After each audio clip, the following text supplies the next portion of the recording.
Welcome to the program. Welcome to the show. This is Mark Vlogs Watches, and I am your host, Mark Goldberg. Thank you so much for joining me today. I appreciate spending the afternoon with you.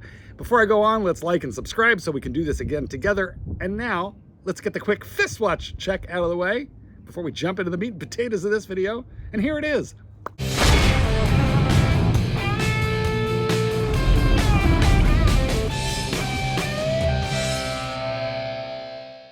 Today, guys, I am wearing one of my favorite watches, which is a Seiko Tuna on an aftermarket shark mesh. Rolex, Tudor, which one is better and why? Now today I'm gonna bag on Tudor, but if you are a Tudor lover, don't get mad at me. I'm gonna make you a video really soon called 5 Reasons Why Tudor is actually better than Rolex. And the reason for that is you could go either way on this issue. It's subjective and it's a little bit of an emotional issue for many of us. And also, as I'm proceeding through this, please remember, how many Tudors do I own? Let's see, 1, 2, 3. I think I own 4 Tudors. So don't get me wrong, I like the brand, but Rolex, it's better. At least it is today, and I'm gonna give you 5 reasons plus a bonus reason why Rolex is better than Tudor. Number 1, the founder of Rolex, Hans Wilsdorf, began Rolex as a premier line, and as he began to develop the watch, an incredible marketing expert that he was sort of aiming it towards the upper crust or the upper end of the market in terms of cost, reliability, engineering, and so forth. Hans created a lot of firsts with Rolex, but that's a subject for another day.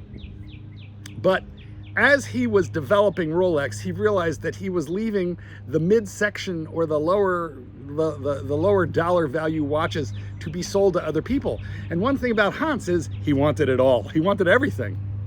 And so he started Tudor as the discount line. And so originally it was cobbled together with just leftover Rolex parts, a few Tudor cases, and actually leftover movements, crowns, and as time went on, he began using generic movements in the Tudor, lower level movements. So Tudor was never created to be better than Rolex. It was created to be the discount version of Rolex. Rolex was intended to be Lexus, and Tudor was intended to be Toyota. Reason number 2, Rolex finishing is superior to Tudor. Now look, in this day and age, modern machinery tools, robotics and so forth are doing an amazing job of finishing everything. I mean, you can buy a fairly cheap Chinese import for $300, $400, $500 of a micro brand and find that the finishing is excellent. And it is, because that's the way the machining works today. So I'm not telling that Tudor finishing is bad. I'm just telling you that Tudor finishing, Rolex finishing is better.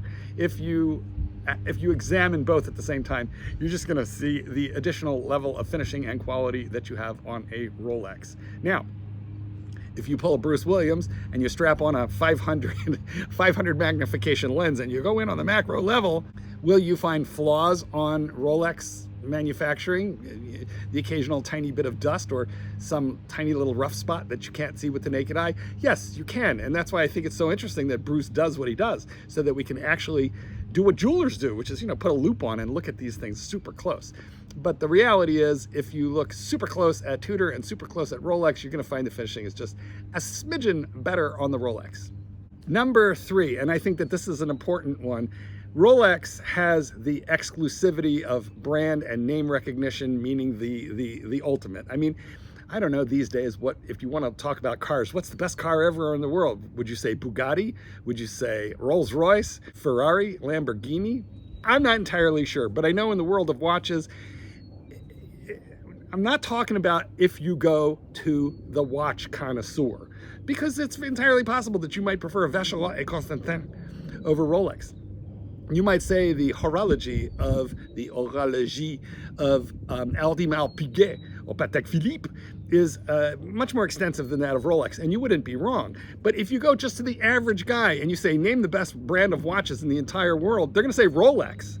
If you ask them, what about Vacheron et Constantin, Patek Philippe and Aldemar Piguet, they're gonna say, I don't know what those are. I've heard of Cartier, that's what they'll say. Cartier and Rolex. Okay, so you get much more exclusivity, sort of snob appeal. Okay, let's just be honest. It's snob appeal, and you're going to get a lot more snob appeal from Rolex over Tudor, because the average Joe, although he has heard of Rolex, he has not heard of Tudor. Although I will give Tudor credit. You know, they've had some really amazing brand ambassadors, such as Lady Gaga in the past, and who's that soccer guy? David Beckham. Sorry, not a sports dude here, as you can tell. David Beckham. So they have some really important people spruiking Tudors, but Rolex. Rolex is the name. And not only that, but included with that exclusivity are the wait lists and the excessive prices. Yes, Rolex is stupidly priced. Don't get me wrong. But the facts are indisputable. There is more name recognition, exclusivity, higher prices, and more wait lists for Rolex. Now this next one, I think it's going to offend some people, and that is Tudor. It's almost, but not quite a Rolex, and that could almost be their marketing phrase. Now that doesn't mean that Tudor is a bad watch. I've got 4 of them. In fact, I have the very first original 41mm Black Bay with a burgundy dial and a little smiley face ETA movement, and I love that watch. When I sold it, I was so sad a year later I had to rebuy it. So don't get me wrong, I'm a fan of the Tudor line, but it's not quite a Rolex. And you know, when you are explaining, you know, back to our last point, if you're showing your Tudor and you're going, it's owned by Rolex, it's the sister company, it's a wholly owned subsidiary, you're kind of like explaining why it's not a Rolex. So enough said about that one.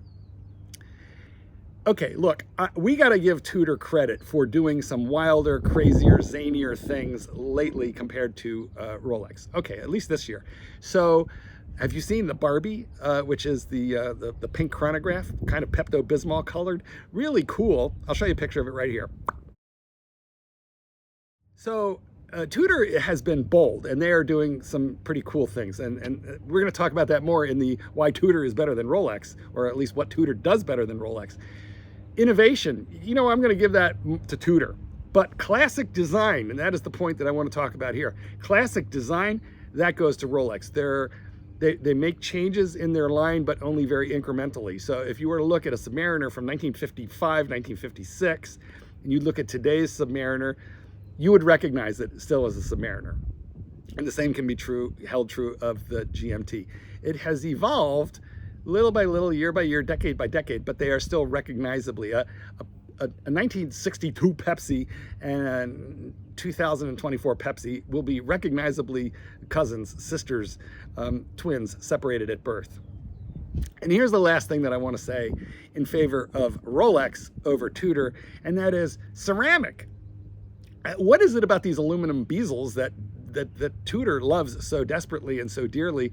I think they're just distinguishing themselves from Rolex by continuing to go with aluminum bezels, especially in the turnable bezel line or in the chronographs, the surround bezel, the tachymeter bezel. I do not like aluminum. I'm going to be very honest with you. It fades, it dents, it scratches. It just looks cheaper as a material, and that's really my biggest objection to aluminum over ceramic is it just looks cheaper. And one of the reasons for that is when there's writing or numbers and so forth on the aluminum bezel, it's just printed on top. And when there are numerals and so forth, information conveyed on a ceramic bezel, it's engraved into the ceramic and then painted or coated. And in the case of Rolex, let's take the Submariner, for example, in the engraved into the ceramic bezel are the numerals and the dashes and, you know, the lines for the dive bezel portion of it, and then those are inlaid with a thin coating of platinum, which is done in the form of PVD, but it's a very probably 1 micron, but it's a layer of platinum on the aluminum bezels of Tudor. What, you know, they're painting those numbers on, and it just doesn't look as good. I think that Rolex is keeping Tudor down a little bit by not letting them do ceramic. The day that Tudor does ceramic, well, I'm gonna have to change my tune. But for the moment, these are my thoughts. I would like to hear more about what you think. Tudor guys are fanatics, okay? And I'm a Tudor guy, but I'm a little more of a Rolex guy, as you probably already know. So I expect to be attacked you know, here in the comments. But please remember, I'm a Tudor lover, and you know, I needed content for a video. So let's continue the dialogue. Do like this video, subscribe so we can do this again together. Remember, I'm a dog trainer, and I do dog behavior consultations, and I write books. The consultations are all over the world, so you can Zoom with me anywhere in the world for a behavior problem if you've got one. It's a billable event, but we can talk about that. markgoldberg8@gmail.com is how you contact me. And if you want to read any of my books, just put my name into the search bar on Amazon, and you'll find all my books, or on any independent bookstore near you. And globally, what, you say you're in Botswana? Doesn't matter. You can get it on Kindle, Audible, iBooks, wherever books are sold or read. Guys, thank you so much for spending all this time with me. I know it was a bit of a waffle, this one, but hey, I'm back, and I'm glad to spend time with you. This is Goldberg. Peace out. Paint the sky your favorite